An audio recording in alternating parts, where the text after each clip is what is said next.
Hello everybody, it is Deanspillabean back on your screen to give you a Picayune Dreams upgrades tier list. This was kind of an idea that I had for a bit, and I like the game way too much. I just kind of want to talk about it, and this is like the best way that I can think about to talk about it. Anyways, this tier list was made by Skyen over on Tier List Maker. Only thing I've done to the tier list is just changing how the different texts, like the letter text tiers come up. That's pretty much the only change that I've actually done. All of the other images were basically cropped out and made ready by Skyen, so thank you very much for making this available. As for how I'm actually judging all of these items, we have S tier that are must picks, as in anytime that they come up, you have a very good chance of winning if you get those items. Then there's correct choices. That just basically means like, hey, pick this if you want to have a good chance of winning. If you don't have the S tier things coming up, these are pretty good alternatives. You have to work a bit harder for them, but they're good alternatives. Funny good upgrades are hilarious ones that happens if ever you get like way too many stacks of specific items, but are frankly not the best unless you get those stacks. Still a very funny pickup though. Funny bad upgrades that are frankly bad upgrades, but are really funny if you get a bunch of them. But they're not even that good if you even do manage to get a bunch of them. So it's just funny. Better to reroll these, that just implies exactly what you would think. Better to just reroll the item and get like a whole new set. Might get something a bit better. If for whatever reason you're out of rerolls and you're out of luck, these are the items that you'll expect to be not willing to pick. Ban these from the pool. You use your skills to ban stuff from the pool so you never have to deal with them ever again. These items are way too specific in terms of how to actually get them working, that you'd just rather get them out of the pool because there's hardly any build that really works with these items, unless you do very specific stuff. So you might as well get rid of it so you don't have to deal with it. Now, I will mention, because of how the game works, there are several different suits in the game that you can wear that will drastically change what items in this huge list are actually good or not. There's also a bunch of skills that also change the properties of these as well. However, I'm going off of like rules that you would use for like the daily runs or the monthly runs, where you only have one shot to get a really good run for that day or month. And these are probably good items to go for whenever you go on those huge runs, and stuff to avoid, as well as just general ideas that I will be talking about over time. I'll also be making a different tier list for the different suits, because that is an entirely different topic, but still something I want to do anyway. You can also think about like different overdrives, because some of these items frankly aren't that good unless you hit those really high overdrives. And for reference, dailies and monthlies are at overdrive 0. The higher the overdrive, the higher the enemy count, as well as the experience gained, which allows you to get more upgrades in order to deal with the insane hordes of enemies. So expect most of the time, whenever you're working with these items, that you will probably only get 150 by the time you reach the final boss of a normal run. So kind of expect that, and plan accordingly for your builds. You gotta remember, you can only get 12 items in total, unless you use some statues to reduce the amount of items you have, or increase the amount of items you have. Also, some of these items are only really good if you have a very high stack amount of them. Sometimes it requires them to be far higher than you're willing to like put your levels into. So that's also why I would put them in like a funny bad tier. Like that's where that would go. But there's also items that are really good without having that many stacks variance. Say like the injection over here, where it only increases weapon size, and up to a point, it kind of doesn't really matter, because once you reach the size of the screen, there's not really much of a point in getting more of these. But you can get a good chunk of them, and you'll be fine. So like maybe 5, maybe 10 of these max. Whereas with something like the core, that has practically infinite scaling, you can have as many of those as you want, and it's always going to be better, because you always increase the damage, you always increase the projectile amount. It's just a really good item. Speaking of which, I'm actually going to put core bullets in S tier as like one of the must picks that you must get when you play this game. The bullets only do 10 damage by default, plus your version, but it also increases the projectile amount by 1. Each new pellet's going at a slight off angle. They actually had to nerf this thing because it used to have like a very wide spread and you can hit everything with it. They actually made it a whole lot more narrow. and the projectile lifetime a whole lot shorter, so you can't hit things at the very edge of the screen, which is only really bad if you're fighting the rabbits, because all the other bosses are at least within range of your bullets. The rabbit stays very slightly out of range most of the time for the core bullets, up until she goes into her purple circle phase, where you can just kind of get right close to her and do a bunch of damage. Also, thing to try to do, whenever you have a whole bunch of these core bullets, try to use a black hole on top of bosses, because every single projectile does 10 damage plus 1 per version, but you also get another bullet that does the full damage. So if you black hole yourself, which makes you invincible, by the way, get on top of a boss, you can just obliterate them stupidly fast. Like, it is ridiculous how fast you can kill them. Overall, out of every single item in this entire game, core bullets, really good. Those are way too good. Even with them nerfed, they're really, really good. And, you know, as much as I like these things being in alphabetical order, I want to rearrange them just so they're kind of relevant to each other. Give me one moment. All right, there we go. So up next is the Ultra Buster. I'm going to kind of put this in funny bad? Something like that. So, interesting thing, the Ultra Buster is actually doing the same damage as the core bullets. It also creates another projectile, but its main purpose is to create a line of death that can be used to pierce through stuff. Or as in, like, all the hordes of enemies that you're going to be fighting against. It might be nice to just, like, poke a hole through the immense wall of enemies that are in front of you. That'd be kind of neat. But there's also other weapons that do similar lines of death that are somewhat better, but Ultra Buster is interesting because it has infinite pierce and it does very high damage. So another example is like the I-beam. I would put that up a lot higher because it's basically the Ultra Buster whenever you get like a lot of upgrades for it. But Ultra Buster is really good if you just have it on your own, but I-beam is significantly better if you can get some other upgrades. Mostly in terms of like the elemental upgrades that I'll be talking about sometime later. But basically, I-beam 2 is just a lot better version of the Ultra Buster. However, if you're very limited on inventory space, Ultra Buster is a bit better. It kind of depends. Next is Wicked Walkman. I would rather either re-roll this or probably get it out of the pool. Mostly because its damage isn't exactly the best, and the only thing that you get from each version is slightly extra damage, as well as the projectile bounces from target to target, which is only good if there's a target behind the target that you're shooting at. Which, I mean, most of the time there is, but only if you're, like, getting completely surrounded by enemies. And by that point, if you're later on in the game, you have a bunch of stacks of other upgrades that you can use to completely annihilate everything anyway. Like, there are other AoE options out there, and Walkman just isn't a good one. Like, I would put that in, just ban it from the pool so you don't have to deal with it anymore. I think I'm also going to put the Chainsword in, like, a funny good upgrades, because I don't think it's as good as the I-beam, because the I-beam has infinite range and does better scaling damage. But the Chainsword is really, really funny. If you get, like, a bunch of stacks of this item as well as weapon size increases, and then you just have this giant brick that goes across the screen. This is also pretty good whenever you're fighting against bosses at close range. Of course, the main issue is that you do have to be in close range, so I would kind of put it like kind of low on the B funny tier. But, of course, I need other items to show that off. Next is Defense Turret. I'm also going to put that a bit higher on the B funny good tier. It's one of those, like, on its own, it's not really the best, but it scales a lot.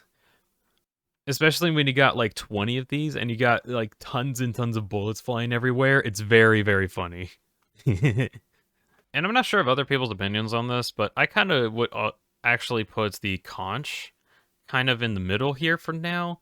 I might change that a bit later as we go on. But main thing is that you have these swordfish that just fly around and hit everything.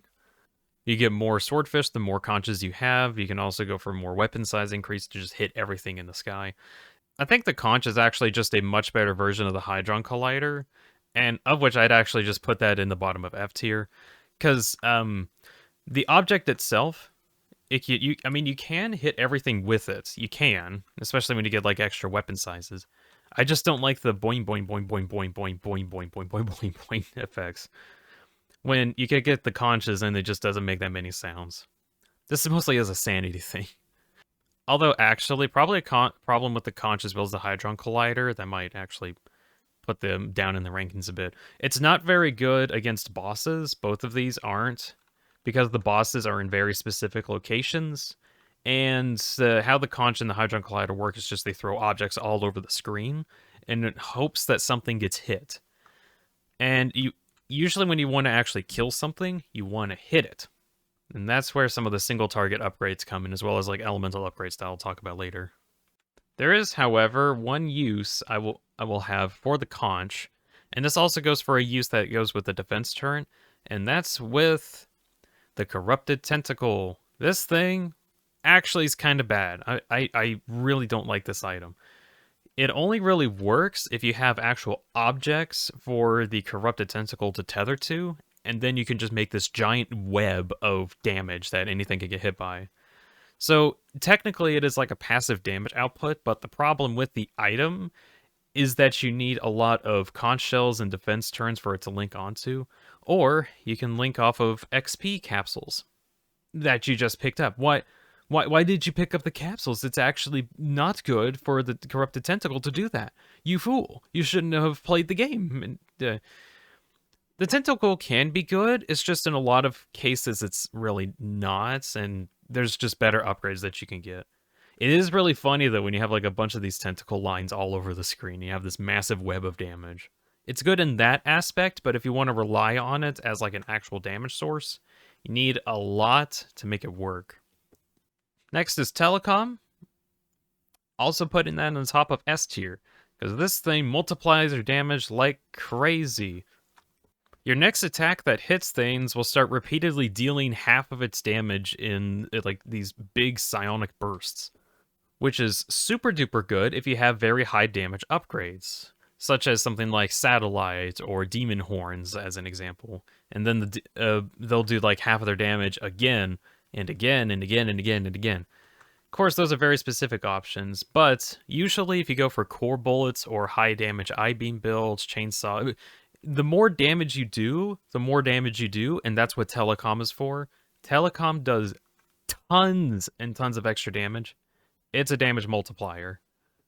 Dagger Glove, I'm also going to put up on S tier, just because it does a lot of damage, has a huge AoE, and it has a really cool effect whenever you stack a ton of them, where you make this massive-ass whirlwind of doom, death, and destruction. It's very cool. It does, however, have limited range, which is a bit of a downside, but that's something that weapon size increases can fix. So it's not too big of a deal. I'm going to put Parasites over in B tier. I think it can be really good, but you do need a lot of Parasites in order to get it to work. Parasites are also really good for fighting against bosses, since they just literally stick onto the boss the entire time and constantly deal massive amounts of damage, and they stack on top of each other, which is really big. So, you know, you can just kind of kill bosses. Really, really easy. Rocket Pack is kind of another one of those, you need a lot of upgrades for this to work really well. And I'm kind of arguing whether I should put it in the funny good or funny bad. I think it's good. Like, it just generally is really, really good. But you do need like a lot of cooldown reduction as well when you get this, which does require a lot of item usage. But it is also very, very good whenever you pick it up. Like you could put it like, you know what? I'm gonna leave it at the bottom of B for the moment. As we go on, I might change my mind. Static Satellite. I'm gonna put Static Satellite up on A tier, kind of low A at the moment, because it does a lot of damage to one thing on screen. And I think, interestingly, the satellite dish is actually very similar to the horns in terms of what it does, because the whole purpose of satellite dish is that it does a ton of damage, and then horns also does the most amount of damage of any weapon in the entire game. The problem with the horns is that it has a very low range. Like, you have to be hugging enemies in order for the damage to be dealt, which, for the most part, kind of puts horns kind of down there, which is why I think satellite is significantly better. Of course, if you go for the horns, you do get technically twice as much damage you do with satellite, but you also need to be right next to things, which could spell the end of your life if you have to be close to stuff to deal damage. Also, if you're not careful, a lot of the upgrades that you could get eventually will result in you not being able to take advantage of the horns very much because you literally kill things before it gets within the activation range. So that's a bit of an issue on the horns part. However, I'm actually going to put it kind of. I'm arguing where I should actually put it right now because if you get a ton of these, the teeth attacks do stack. Like the big chomping attacks do stack on top of each other, which has been able to allow me to kill bosses very, very fast. So if you do a combo where you have like a ton of horns and a ton of core bullets and you make yourself invincible for a bit, heck, you can even get telecom or dagger blade, dagger gloves if you really want to, rockets if you really want to as well. Get a black hole ready, stand on top of a boss, and they just completely eat the horns, the rockets, the core bombs, the telecom echoes. It just annihilates bosses stupidly fast. Yo-Yo Rack, I'm kind of arguing where to actually put this one at the moment. I do think it's very good. It does a very high amount of damage, but it doesn't have any piercing on it at all, and it kind of relies on you having a lot of stacks of the item. It's good when you're fighting against bosses, I think, and that's just because you can do a lot of single target damage, but if you whiff the yo-yo, you have to wait for it to come back to you, which sometimes isn't exactly the best. But you can also get projectile speed upgrades in order to better hit stuff, and you can also always put auto aim on. That's always an option. Though, most of the time, you might want to go for something that has a bit more piercing on it if you want to do more single target damage anyway. I don't know. I might put it slightly above the Ultra Buster for the moment. Onto some passive AoE weapons, starting with the Chain Belt. I think the Chain Belt is good in some cases, but it's not good in every case. So the whole point of Chain Belt is, well, actually, let me just actually put up the other ones really quick. So there's Chain Belt, lots of bees, which weirdly enough is one of the only few yellow items. I just now realized that lots of bees and Corrupted Tentacle are the only yellow items in this entire game. Then there's this random monkey that's brown, and the helmet that's off topic. So Chain Belt is a close range version of what Plasma Slime is supposed to provide, and lots of bees is a interesting medium between the two. I would actually put lots of bees a bit higher, even like putting it above Parasite. Plasma Slime I might also put up. Both lots of bees and Plasma Slime are really, really good. But I actually would put Plasma Slime kind of low on B. And actually, I might put lots of bees a bit higher. Because it does do constant damage. And if you are able to get like different weapon upgrades, such as like a little bit of projectile speed, a little bit of injection for weapon size, cooldown reduction to increase the amount of bees that you have out there. This thing does scale very, very well, as opposed to Chain Belt and Plasma Slime. Because those only benefit from like projectile speed, whereas lots of bees benefits from a lot more stuff, so it's better scaling.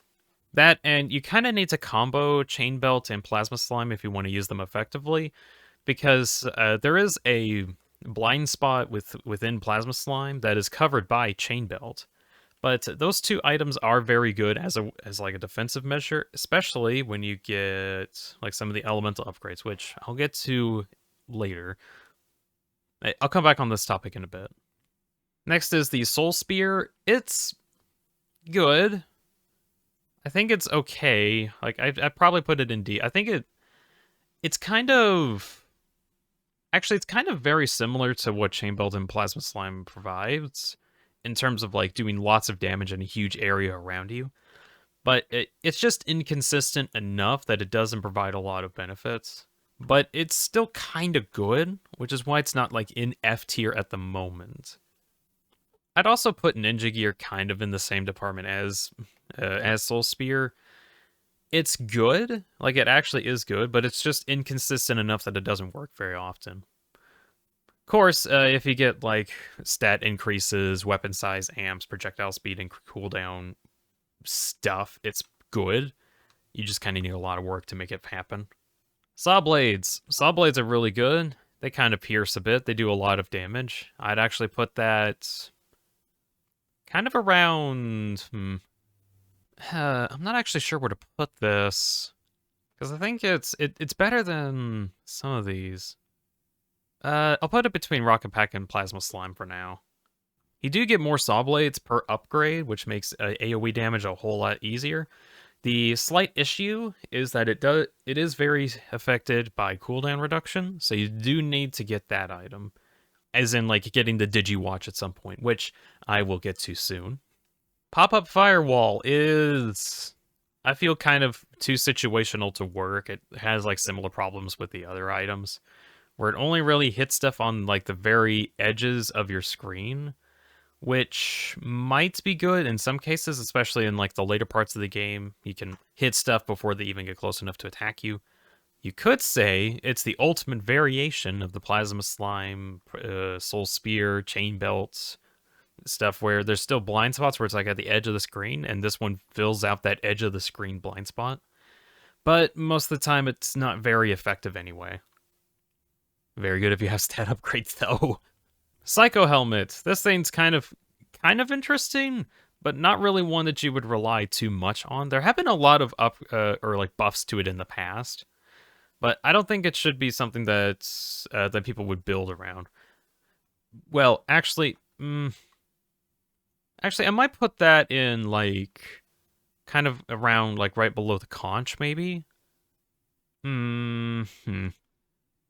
Okay, I'm gonna put the yo-yo rack like a little bit higher. Maybe put the conch in front of the chain belts. Something like this. Cycle Helmet is good. Like, it is really good. I have seen it been really good. I've used it, and it was good.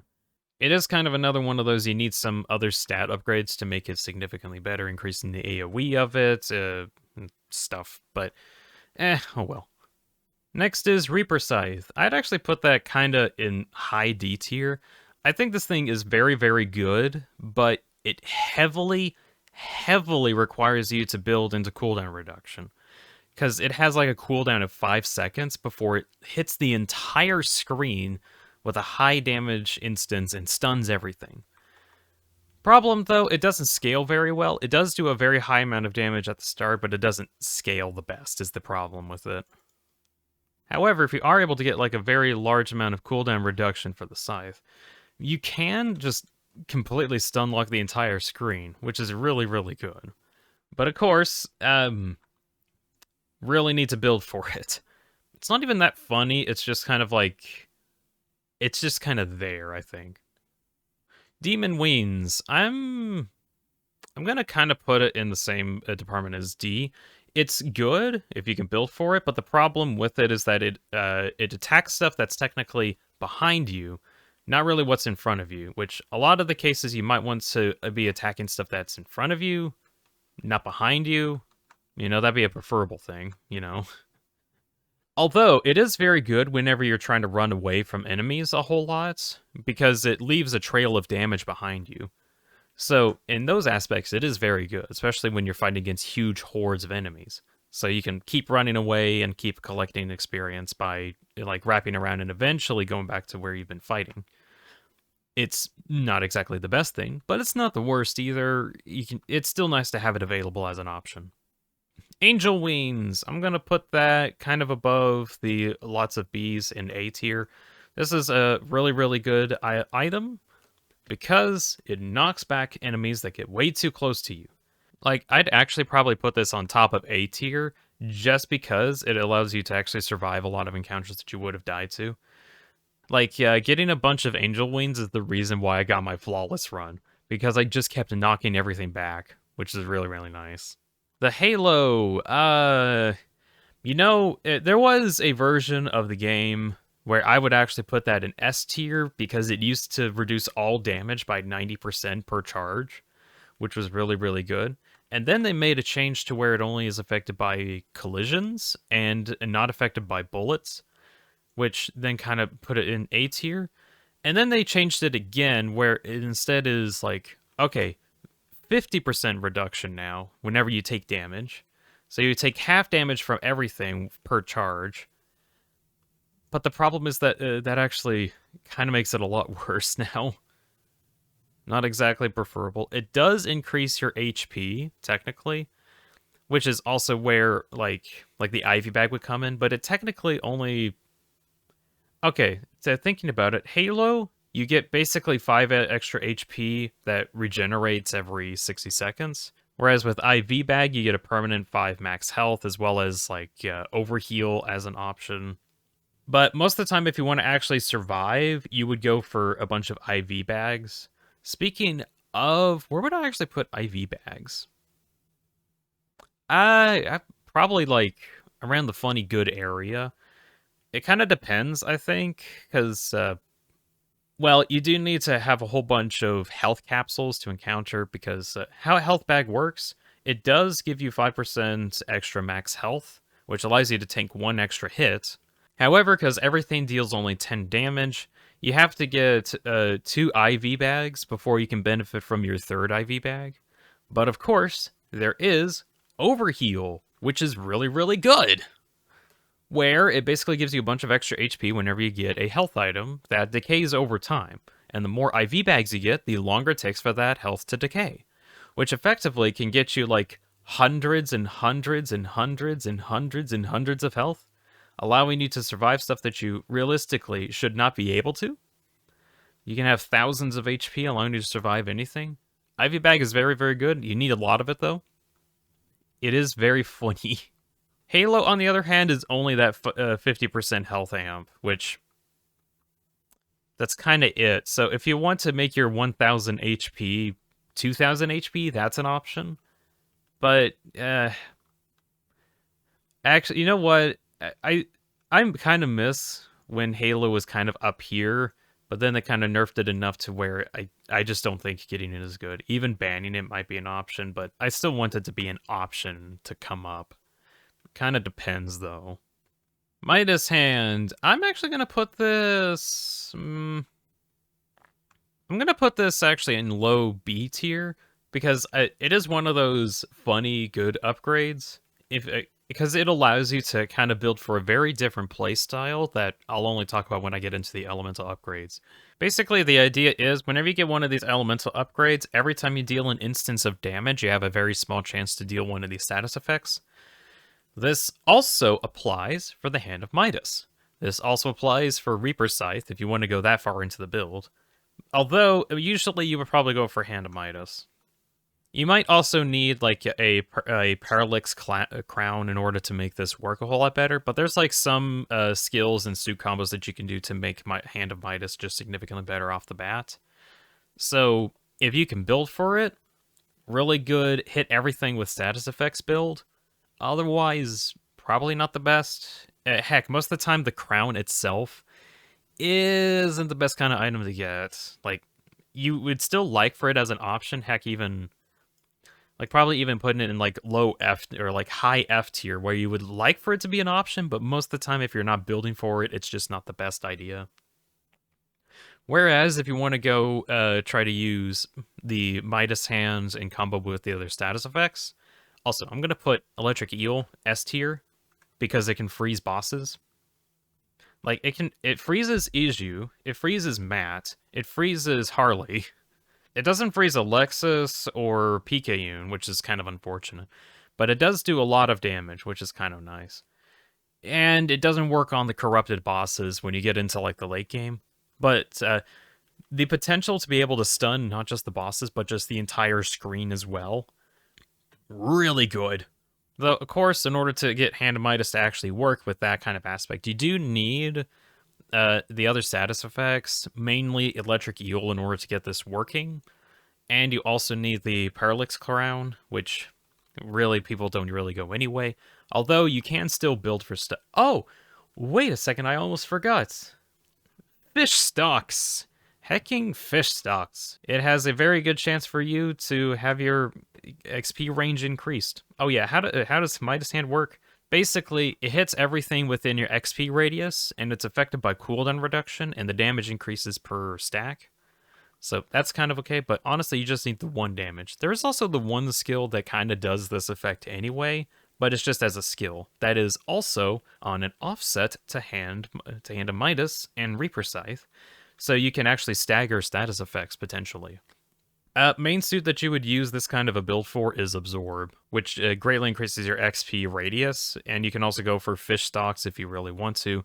But there's also other upgrades that you can get that actually allows this to be a functional build without Fish Stocks. That'll probably be talked about another time. As for the other status effects, I would probably put the Firelighter kind of up there. Plague Mask, honestly, kind of in C tier, really. I think it's good. Like, it can do a lot of damage, but it's only really good against bosses most of the time. So you probably won't even pick it up, really. So I might put it in D tier. The Ice Cone, you might actually use a bit more often because it still at least slows everything and does a bit more damage than Plague. Plague, all that does is puts a debuff on enemies that permanently decreases, or they permanently take damage while they have the effect, and the effect does not go away. So it's good if you want to apply a lot of DOT over time. But the problem is that most of the time, whenever you're killing stuff all the time, they're dead. And when they're dead, they're not taking any more damage. So most of the time, Plague Mask doesn't really do a whole lot. Electric Eel at least stops things. Igniter just does a lot more damage on a shorter over time effect, but still a lot more damage. Snow Cone slows, but whenever things are coming at you at light speed, you want things to stop, not to slow. Next is Strike Call. I think this is another, like, funny good upgrade. It can do a ton of damage, but you do need a lot of them. I kind of put it kind of in the same department as the Parasite. Actually, I might put the Rocket Pack a bit higher, because I think Rocket Pack is a bit more reliable in terms of, like, or cool damage output. Actually, no. No, I'm still changing these around. Strike Call is what you want to do whenever you want to kill a boss instantly. Have you ever seen those numbers where you see people that got killed a boss in 0.0303 seconds? This is how, because this thing does stupid amounts of damage, stupid fast. It is crazy. I've killed the ghost in like a frame. It's very funny. The only problem is that it has a very low range, but it can still do a lot of damage. But you do need a lot of them. Like a lot of them. Plasma Lamp, I actually kind of would put it in the same department as Static Satellite, because it basically does the same thing, but it's less damage, but it stuns, which is still kind of good. It's a good option, like a good alternative to Satellite, but I would rather go for Satellite because it actually kills things. And usually, if you wanted to go for Plasma Lamp, you would go for the Electric Eel anyway, unless you got a bunch of cooldown reduction. Then you go for Plasma Lamp. Hunter Bow, I would put that in kind of C tier, honestly, like, kind of low area. It's not exactly the best. It can do a good chunk of damage, but it doesn't do it fast enough, like, as fast as you would want. It does have poison damage, though. Oh, yeah, I almost forgot. Plasma Lamp also scales with your stun chance, which, I mean, does allow it to be significantly better. Same with all of the elemental weapons, the Snow Globe, the Flamethrower.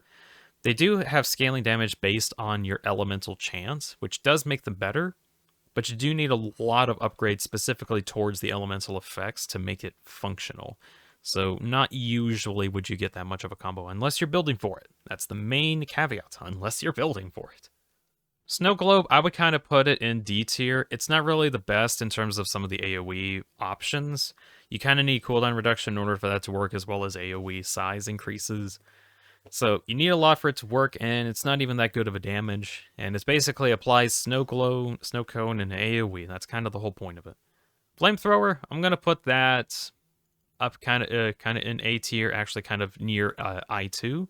It can do a very large amount of damage. If you get Ignite, it does even more damage. You do, however, probably need the projectile speed item in order to make it better, because it does have a very limited range, which is the only issue. But it can do tons of damage, tons of AoE effect. It's good.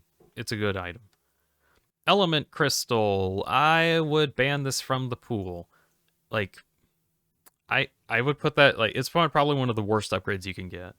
Because it's the only reason why you would get that is if you have a ton of elemental damage already and you want to be better. Because all it does is increase your elemental damage by 1 for every single status proc, which does literally nothing unless you have a bunch of status effects. And even then, you probably only actually get that if you have the electric eel, the snow cone, the ignite, as well as the plague mask, as well as the other elemental upgrades. And you're like, you know what? Since I'm doing a bunch of elemental damage, I'll get this too. Otherwise, don't even pick it up. Like, actually. Missing award. This is kind of an iffy one, because I really think it's a really good upgrade to have, but it's only really good if you have like tons and tons of stacks of this one item. I think it's really good if you're going for like stupidly long runs, and if you're on like very high overdrives, because you can actually get enough of these to make it count. What it does is that it increases your stats, most of your stats, by 1%, but it also increases your elemental chance by 0.05%. Not 1% or 5%, 0.05%. Everything else is a 1% increase. By comparison, the other status upgrades only increase your status effect by 1% for that category. So you need like 20 of these in order to equal one of the normal status effects. So it's not the best.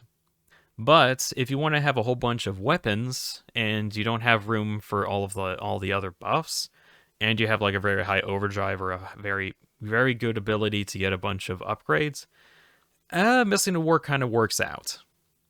But otherwise, not a good item to get.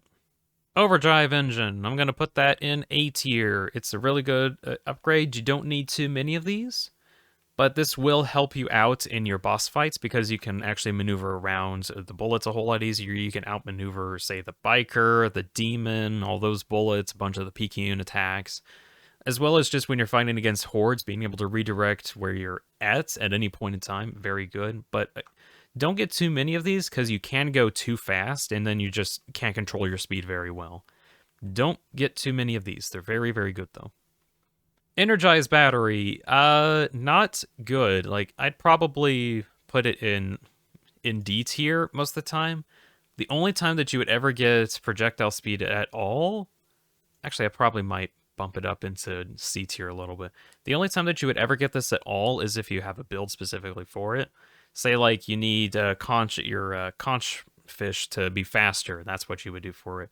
Yo-yo rack could be a bit faster. Horns, for whatever reason, horn projectile speed is increased based off of this. I've tried this out. It's good, kind of. It can stupidly fast attack speed. It's very funny. But you really don't need too many of these unless you're going for the horns. That's the only time that you would get tons of projectile increases. There are other items in here that benefit from that, like the core bullets especially, to make it actually screen wide instead of like 2/3 of the screen, or with the flamethrower as well. Like, you would only get this as like a supplement to make those other weapons just that little bit better. But other than that, you really don't use this that much. I'm also going to put the injection kind of in the same department. It's better than the projectile speed. If you're actually going to go for something that increases your weapon size, you would also be doing stuff like for the plasma slime. That's actually called the slime spike. I've been misnaming it this entire time. This thing's called the slime spike, not the plasma slime. I thought it was. Maybe I'm misremembering things. Why am I mentioning this? I don't know. But you can also use it on something like the eye beam or the chain blade. There are good options for increasing weapon size. It's just a lot of the time you don't really need it, is the thing. Like, you'd probably be better off putting that upgrade into the actual item itself. Because, again, this does not increase the damage of the weapon. It just makes the projectile bigger, or whatever sprite that it uses bigger. Like, that's it. And once you get to a point when, like, the size of the attacks are like the entire screen, there's kind of no point. But honestly, you don't even need to take up the whole screen per sprite. You could just get like a portion of the screen, and that would just literally be enough. Next is DigiWatch. I would put that...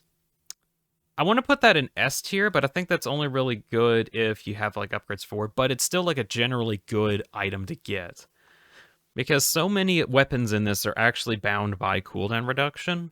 Like the rocket pack, the saw blades... core bullets, flamethrowers as well, satellite dish, plasma lamp, lots of bees, the Reaper Scythe, Midas Hand, Yo-Yo Rat. Yo-Yo Rex? No, not Yo-Yo Rex. I think that's on once it returns. There's also like the explosive weapons that I haven't got to yet. There's a lot of really good stuff in this game that's completely reliant on your cooldown reduction. So going for Digiwatch is probably a good option if you want to make those things significantly better. But honestly, the best build that you can go for is core bullets with Digiwatch. And then that's it. You won the game. You just do that much damage. Fancy cigar. I'm gonna kind of put that in C tier. Heck, probably even like kind of below the Halo, really. All it does is increases your invincibility frame duration by 1/6 of a second, which it increases your invincibility frames, which is really good. But ideally, if you're really good at this game, you don't get hit. And if you are getting hit, that just means you're not doing a lot of damage. So you would rather probably use the Fancy Cigar upgrade to go for anything else that actually does more damage. Blessed Monkey? This is kind of weird, because most of the time, I'd actually probably ban it from the pool, because the monkey is only really good if you plan on getting a lot of experience points, which even with the monkey and you get like a bunch of experience points, because all it does, it increases the amount of XP that you get. That's the whole point of the monkey. However, that's only really effective if you're going to get a bunch of experience anyway, and the amount of upgrades that you win into the Blessed Monkey could have went towards like upgrading literally anything else. So you don't really benefit too much from the monkey itself. But an option could be that you could get rid of the monkey, like going to a Statue of Metamorphosis and just getting rid of that and exchanging it for levels. And then you technically have more levels than you did before. But it's kind of an iffy if you're going to be able to use it or not. It does have a use. I would probably only really pick this up if you're going into high overdrives, just so you can get even more experience points, more than you realistically should have. But other than that, that's kind of the monkey. Funky Carrot. Where did I put this thing? Actually, I'm going to just pull these up here. So the Funky Carrot, Blasting Six, and Cheese. I think these are kind of... I'm kind of arguing where I should actually put these. Because I think the Blasting Six of the three is probably the worst. It can still be good, but it's... Actually, no, it's more like a different version of the Demon Wings, because all it does is put dynamite behind you and blow stuff up that is behind you, specifically behind you. Which, yeah, I mean, can still be good, but not like the best. You would still want things to be like hitting either everything else around you or things in front of you. That's the idea. Funky Carrot, indiscriminate destruction. Cheese, also indiscriminate destruction. They're really fun if you have a bunch of those. Actually, are they? I don't... I think they're kind of like low B, I personally think. They're just kind of around there. Like, I feel they can be actually kind of good. Like, they got buffed enough that they can be, like, actual reliable weapons. But, I don't know. They kind of feel kind of like a worse version of the missile rack a lot of the times. So, maybe I might actually put those into D tier, but they're... I don't know. I'm gonna leave them at the bottom of B for now. And then the last two upgrades is Shrapnel Vest and C4. I would probably put Shrapnel Vest into D tier and put C4 probably into C tier, like kind of low area. Both of these two upgrades are good on their own if you're fighting against like hordes and hordes of enemies. But most of the time, a problem with these is that you do need a lot of enemies for them to function. And when you're fighting bosses, these basically do nothing. I think a lot about the bosses because you do need a lot of damage to fight those things. And C4 and Shrapnel Shell don't really help too much. They have good potential, though, if you have like tons and tons of enemies. But they're basically like two flavors of the same concept. Right, so that was a tier list video on all of the upgrades in Picayune Dreams. I'm thinking on doing something similar for the suits. I'm going to have some other stuff to talk about in that. Yeah, I thought about like going over the skills in the game as well, which I don't know if I would put the skills themselves into a tier list video, but Actually, I might actually pair the different suits with the different skills because there are different skills that benefit from different suits anyway. So I'll probably talk about the suits more in that video. I hope this at least gave you some more information on the Picayune Dreams game. I hope this video was at least helpful for those people out there. I know there's not a lot of content for this game, and I just kind of wanted to provide for it, especially since I got done with the voice acting project recently. But yeah, I think that's just going to be the end of the video. Thank you all very much for watching. I hope you enjoyed it at least some amount, and you all have a good night. Goodbye. Thank you for watching.